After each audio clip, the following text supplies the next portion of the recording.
నిన్నటి రోజు వైఎస్ జగన్మోహన్ రెడ్డి మూక వాళ్లే తప్పులు చేసి అనేక రకాలైన తప్పుడు నిర్ణయాలు తీసుకొని ప్రజల మీద భారాన్ని మోపి దాదాపు 5 సంవత్సరాల్లో 10 సార్లు పైగా విద్యుత్ ఛార్జీలు పెంచి సామాన్య ప్రజల నడ్డి విరగొట్టిన వైసీపీ నేత జగన్మోహన్ రెడ్డి పిలుపునిచ్చి నిన్న గందరగోళం సృష్టించేదానికి ప్రజల్ని డైవర్ట్ చేయడం జరిగింది. ముఖ్యంగా ఒకటే చెప్తున్నా, జగన్మోహన్ రెడ్డి అధికారంలోకి రావడంతోనే పీపీఎల్ అన్ని కూడా రద్దు చేశాడు.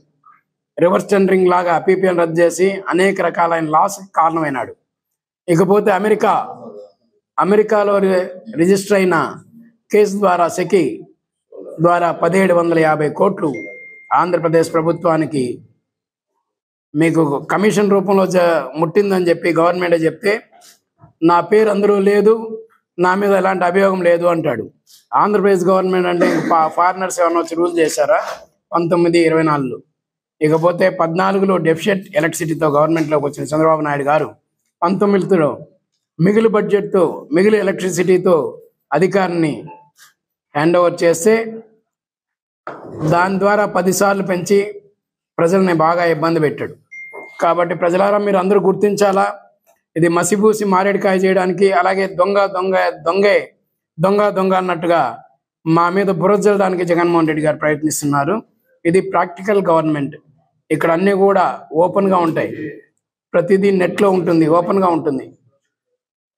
కాబట్టి అందరూ కూడా దీన్ని గుర్తిరిగి వ్యవహరించాలని గ్రహించాలని కోరుకుంటున్నా. ఈ అవకాశం ఇచ్చిన అందరికి కూడా నా యొక్క ధన్యవాదాలు. జై తెలుగుదేశం, జై చంద్రబాబు నాయుడు. గత వారం రైతుల పైన ఒక ధర్నా అన్నారు, నిన్న కరెంటు పైన ఒక ధర్నా అన్నారు. బాధేది పెంచేది అంతా జగన్మోహన్ రెడ్డి. దానికి సంబంధించినటువంటి విషయాలన్నిటిని కూడా జగన్మోహన్ రెడ్డి ప్రభుత్వంలో తీసుకున్నది. కరెంటుతో చంద్రబాబు నాయుడు గారు పాలించారు. దాని తర్వాత ఏ విధంగా సోలార్ ఎనర్జీ ఉండొచ్చు, జల విద్యుత్కు సంబంధించి ఉండొచ్చు, ఎత్తు దీనికి సంబంధించి ఉండొచ్చు, అన్ని రంగంలో 2019 వైసీపీ ప్రభుత్వం అధికారంలో వచ్చేటప్పుడు మిగులుతో ఇచ్చారు. దాని తర్వాత ఏం చేశారు మీకు తెలుసు. కోవిడ్ టైంలో మీరు చూస్తుంటారు, 3 నెలలకి 4 నెలలకి ఒకసారి కరెంట్ బిల్ తీసేవాళ్ళు.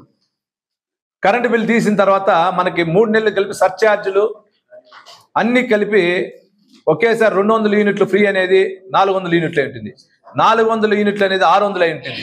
దాన్ని పెట్టుకుని సర్ఛార్జీలు పెంచి ప్రీమియంలు పెంచి కరెంటు బిల్ ఎక్కువ తీసుకునింది జగన్మోహన్ రెడ్డి. ఈరోజు 1,29,000 కోట్లు ప్రజలపైన భారం మోపింది జగన్మోహన్ రెడ్డి ప్రభుత్వం. చంద్రబాబు నాయుడు గారు ఆ రోజు ప్రవేశపెట్టినటువంటి కర్నూలులో సోలార్ ఎనర్జీకి సంబంధించిన సుమారు 1000 అంటే సుమారు పెరగచ్చు తగ్గచ్చు 1000 మెగావాట్ల పైన సోలార్ ఎనర్జీ పెడితే వచ్చిన వెంటనే నీ రౌడీ ఎమ్మెల్యేలు, నీ రౌడీ మినిస్టర్లు కర్నూలు జిల్లాలో, అనంతపురం జిల్లాలో ఏ విధంగా దాడి చేసి పగలగొట్టి వాటిని మూసేశారు. ఆ రోజు ఎక్కడ పోయినా జగన్మోహన్ రెడ్డి కానీ, నిన్న మన చిత్తూరు జిల్లాలో, ఉమ్మడి చిత్తూరు జిల్లాలో వైసీపీ పాత ఎమ్మెల్యేలు, ప్రెజెంట్ ఎమ్మెల్యేలు, జిల్లా పార్టీ ప్రెసిడెంట్ అంతా ధర్నాలు చేశారు. మన జిల్లా ఆ రోజు ఉన్నటువంటి మంత్రి, ఎలక్ట్రికల్ మంత్రి నిన్న కూడా పోయి పుంగనూరులో ఇచ్చారు కరెంటు పైన. ఆయనే ఎలక్ట్రిసిటీ మంత్రిగా ఉన్నాడు, ఆయనే ఇచ్చినాడంటే ఏ విధంగా అధికారాన్ని వాడుకున్నారు, ఇప్పుడు దాని తప్పులు ఏ విధంగా ఉందో చెప్పేదానికి ఆయనే నిదర్శనం. ఇంకా ఎత్తుకుంటే కూకట్పల్లిలో హిందూజా వాళ్ళకు సంబంధించినటువంటి ఒక 10 ఎకరాలు ప్రైమ్ ల్యాండ్, సుమారు 1,200 కోట్లు విలువ అయిన స్థలాన్ని హిందూజా వాళ్ళ దగ్గర లాక్కొని, ఆ రోజు ఉన్నటువంటి ఐఏఎస్ అధికారులు కానీ వీళ్ళు కానీ వద్దంటే కూడా 1,400 కోట్లు ఎక్కడ కానీ విద్యుత్ సంబంధించి పెట్టకుండానే ఆయనకి హిందూజాలకి ఇచ్చిన ఘనత జగన్మోహన్ రెడ్డి. ఆ రోజు మీ ఎమ్మెల్యేలకి, మీ నాయకులకి ఎవరికి కళ్ళు కనపడలేదా? ఈరోజు మాట్లాడుతున్నారు అంటే రైతుల్ని, ప్రజల్ని అందరిని ముంచింది మీరు. చంద్రబాబు నాయుడు గారు వచ్చి ఇప్పుడు ఈరోజు ఎగ్జాంపుల్ చెప్పాలంటే చంద్రగిరి నియోజకవర్గంలో మోడల్గా పైలట్ ప్రాజెక్టుగా రంగంపేట నుంచి భీమవరం పెడుతున్నారు. ప్రతి ఇంటికి 200 యూనిట్లు ఉండే సోలార్ ఫ్రీ. దానిపైన దాటితే వచ్చేటట్లు. ఎవరైనా 5 ఎకరాల స్థలం ఉంటే దానికి కూడా సోలార్ పెట్టుకొని ఎకరాకి ఇంత డబ్బు ఇస్తా ఉన్నారు. అంటే ఎందుకు చెప్తున్నానంటే పైలట్ ప్రాజెక్ట్ సక్సెస్ అయితే జిల్లా వ్యాప్తంగా రాష్ట్ర వ్యాప్తంగా చేయాలని. అంటే మళ్ళీ ఆయన కరెంటుని ఏ విధంగా మిగులు తేవాలనుకుంటారో మీకు తెలియదా? అందరికి తెలుసు. కానీ మీరు చేసిన పొరపాట్లు, మీరు పాలన చేసిన పొరపాట్లు ఈరోజు చంద్రబాబు నాయుడు గారి పైన, తెలుగుదేశం ప్రభుత్వం పైన మాట్లాడుతున్నారు. ఇప్పుడే రాజన్న అన్న చెప్పారు, మనం పోతా ఉంటాం జాతరలో, సినిమా థియేటర్లో, అన్నిట్లో పోతా ఉంటాం. దొంగ మన దగ్గర పిట్ ప్యాకెట్ కూడా వేస్తాడు. వాడేం చేస్తాడో అయ్యో దొంగ దొంగ అని వాడే అరుస్తాడు. మనం ఎత్తుకొని వెళ్ళినప్పుడు వాడు వెళ్ళిపోతాడు. సేమ్ మొత్తం సొత్తు దొంగిలిచ్చింది మీరు. మీకు రాష్ట్రాన్ని అప్పులు పాలు చేసింది 1,29,000 కోట్లు రాష్ట్రాన్ని అప్పులు పాలు చేసింది మీరు. ఈరోజు చేసి ఏదో చేయాలని చంద్రబాబు నాయుడు గారు ఇంకోరు అన్నారు నిరంకుశ పాలన అని. నిరంకుశ పాలన అంటే మీరు 5 నెలలు 6 నెలల కింద రోడ్డుకు రారు, ధర్నాలు చేయరు మీరు. ఆ మాట్లాడిన వ్యక్తి కూడా మన మధుసూదన్ రెడ్డి, రోజా వీళ్ళు మాట్లాడారు. మేము అనుకుంటే వస్తే లోపలేస్తారు, తప్పు చేస్తే లోపలేస్తే ఎవరైనా మేము భయపడేదిలే. ఊరికే 4 ఉందని రోజమ్మ మాట్లాడుతున్నారు అనుకోండి, ఇప్పుడే నువ్వు నీ ప్రజలే అక్కడ వద్దన్నారు.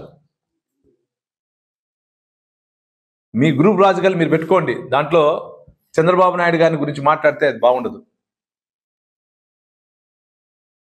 మీ ద్వారా చిత్తూరు జిల్లాకు సంబంధించినటువంటి రైతులకు కానీ ప్రజలకు కానీ ఒకటే చెప్పదలుచుకున్నాం, చంద్రబాబు నాయుడు గారు, పవన్ కళ్యాణ్ గారు, నారా లోకేష్ గారి నాయకత్వంలో ఇది మంచి ప్రభుత్వం. ఆ రోజు ఎలక్షన్లో ఏమైతే వాగ్దానాలు చేశారో సూపర్ 6 పథకాలు అన్ని 4 కంప్లీట్ అయింది. ఇంకా ఉచితంగా మహిళలకు ఇవ్వాలి, అది కూడా బస్సు ప్రయాణిస్తారు. దాని తర్వాత విద్యా దీవెన అది కూడా ఇస్తారు. అన్నీ సక్సెస్ అవుతుంది. ఏది కానీ ఆయన చెప్పిన వాగ్దానం నిలదు. ఇది మంచి ప్రభుత్వం. కరెంటు ఛార్జీలు కూడా పెంచారంటే మీరు పెట్టినటువంటి ఫైలు ఆ టైంలో 23 మార్చి నుంచి 24 దాంట్లో వచ్చినటువంటి దీన్నే ఆయన అదే విధంగా దాన్ని అనుసరించుకొని చేయటం జరిగింది, కానీ ఎక్కడ పెంచలే. కాబట్టి ప్రజలందరూ గమనించి ఈ వైసీపీ నాయకులు చేసినటువంటి అరాచకాన్ని మీరు మరొకసారి గుర్తుంచుకోవాలని కూడా కోరుకుంటూ, నిన్న ఆంధ్రప్రదేశ్ రాష్ట్రంలో కూటమి ప్రభుత్వం ప్రజలకేదో అన్యాయం చేస్తుందని ముసలి కన్నీరు గారుస్తూ రోడ్డెక్కి నిరసనకు దిగినటువంటి వైసీపీ నేతల భాగోతం గురించి ఈరోజు మాట్లాడదలుచుకున్నాం. ఇందాక పెద్దలందరూ చెప్పారు, ఆంధ్రప్రదేశ్ రాష్ట్రంలో 19,000 కోట్ల రూపాయల నష్టానికి కారణం వైఎస్ జగన్మోహన్ రెడ్డి గారి చేతగాని పాలనని. నేను అడుగుతున్నా, ఒక మహిళను పెళ్లి చేసుకుని ఆమెకి పౌష్టికాహారం పెట్టకుండా గర్భిణి అయిన తర్వాత మంచి బిడ్డ పుట్టాలి, బలవంతమైనటువంటి బిడ్డ పుట్టాలి, రక్తహీనత లేని బిడ్డ పుట్టాలంటే సాధ్యమవుతుందా? ఈరోజు ట్రూప్ ఛార్జీలకు పెంచారంటే కారణం మీ ప్రభుత్వం తీసుకున్నటువంటి నిర్ణయం కాదా? ఆ విఘ్నత మీకు లేదా, మీ పార్టీ నాయకులకు లేదా? రక్తహీనత బిడ్డ పుట్టాడంటే దానికి కారణం ఎవరు? ఆ తల్లి, ఆ తండ్రి. మరి ఈరోజు వచ్చే మార్చి వరకు మీరు నిర్ణయించిన ప్రకారం ట్రూప్ ఛార్జీలు పెరుగుతాయి. మీ ప్రభుత్వంలో తీసుకున్నటువంటి నిర్ణయం మేరకు ఇవన్నీ కూడా నిర్ణయించబడతాయి. ఆ మాత్రం ఇంగితం లేదా? లేదంటే ప్రజల్ని తప్పుదోవ పట్టించాలనుకున్నారా? నేను ప్రజల్ని అడుగుతున్నా, ఈ పాపం ఎవరిదని మీరు ఆలోచించండి. వైసీపీ నాయకుడు జగన్ రెడ్డి, నీ వల్ల నిజంగా మీకు పేదల మీద ప్రేమ ఉంటే, నిజంగా మీకు ప్రజల మీద ప్రేమ ఉంటే జగన్ రెడ్డి ఇంటి ముందర ధర్నా చేసి ఉండాల. అట్లాగే రాయలసీమలో అనేక ప్రాజెక్టుల్లో అనవసరపు తలదూర్చినటువంటి విజయసాయి రెడ్డి కారణంగా కొన్ని వందల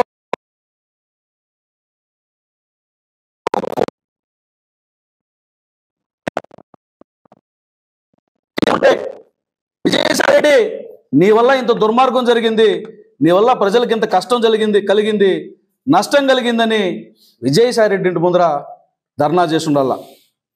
ఇవన్నీ కాదు, మార్చి వచ్చేంత వరకు ఏ నిర్ణయం తీసుకున్నా అది మన చేతగానితనం అని ఆనాటి మంత్రి పెద్దిరెడ్డి ఇంటి ముందరన్నా ధర్నా చేసి ఉండాల. సిగ్గు లేకుండా ప్రజల్ని 5 ఏళ్ల పాటు మోసం చేసింది కాకుండా మళ్ళీ మోసం చేయాలని చెప్పి ప్రజల వద్దకు వచ్చి నడి రోడ్డు మీద పట్ట పగులు నడి వీధిలో సిగ్గు లేకుండా ప్రజాస్వామ్యాన్ని అపహాస్యం చేస్తూ ప్రజలను తప్పుదోవ పట్టించాలన్నటువంటి మీ ఆలోచన చూస్తుంటే నవ్వొస్తుంది, జాలేస్తుంది. మీ ప్రభుత్వ చేతగానితనంతో, మీ ప్రభుత్వ అసమర్థతతో జరిగినటువంటి ఈ నష్టాన్ని భర్తీ చేసే క్రమంలో కూటమి ప్రభుత్వం బాధ్యతాయుతంగా ఆనాడు ఏదైతే మనం మాటిచ్చామో పేద తరగతి వాళ్ళకి, ఎస్సీలకు, ఎస్టీలకి, చిన్న షాపులు పెట్టుకున్నటువంటి నాయి బ్రాహ్మణులకి ఎవరైతే 200 యూనిట్లు కన్నా తక్కువ ఉంటుందో వాళ్ళ ఛార్జీలు పెరిగాయా? పెంచామా? ఇది చంద్రబాబు నాయుడు గారి యొక్క నిబద్ధత, ఇది కూటమి ప్రభుత్వం యొక్క బాధ్యత. ఇంత క్లిష్ట సమయంలో కూడా మీరు చేసిన పాపానికి పుట్టినటువంటి బిడ్డ ఈరోజు రేట్లు పెరగడం అయినప్పటికీ పేదవాళ్ళను దృష్టిలో పెట్టుకొని, చిన్న చితక జీవితాలు ఉన్నటువంటి వారిని దృష్టిలో పెట్టుకొని వారికి ఎక్కడికి రూపాయి ఛార్జీ పెరగలేదే?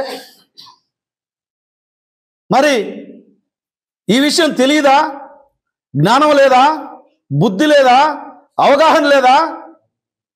రోడ్డెక్కేటప్పుడు ఇవన్నీ తెలుసుకొని రావాలన్నటువంటి ఇంగితం లేదా? మనం ఏం చెప్పినా చెల్లిపోతుంది, ఏం చేసినా చెల్లిపోతుంది, ప్రజల్ని మనం తప్పుదోవ పట్టిస్తే ప్రజలు నమ్మేస్తారనే అమాయకత్వం నుంచి బయటికి రండి. ప్రజలు చైతన్యవంతులయ్యారు. ప్రజలకు ఎవరు పాపం చేస్తున్నారు, ఎవరు మోసం చేస్తున్నారు, ఎవరు దగా చేస్తున్నారు, ఎవరు మంచి చేస్తున్నారు అనేటువంటి విచక్షణ ఉంది. కాబట్టే నిన్న మీరు తలకిందులు తపస్సు చేసిన ప్రజలెవరు మీకు సపోర్ట్ చేయాల. మీ పార్టీ నాయకులు, మీ పార్టీ గూండాలు, మీ పార్టీ రౌడీలు రోడ్డెక్కి దౌర్జన్యాలు చేశారు తప్ప ప్రజలు ఎక్కడ కూడా మీకు సహకరించినటువంటి దాఖలాలు లేవు. ఇకనైనా బుద్ధి తెచ్చుకోండి. ఇది మంచి ప్రభుత్వం, ఇది మంచి నాయకత్వం. వీలైతే సహకరించండి. చేత కాకపోతే, మీ మనసు రాకపోతే మూలను కూర్చోండి, కానీ రోడ్డెక్కి జనాన్ని ముంచే పనులు చేయొద్దండి, జనాల్ని తప్పుదోవ పట్టించే ప్రయత్నం చేయొద్దని చెప్పి మరొక్కసారి మీ ద్వారా ఈ వైసీపీ నాయకులకి విజ్ఞప్తి చేస్తున్నా.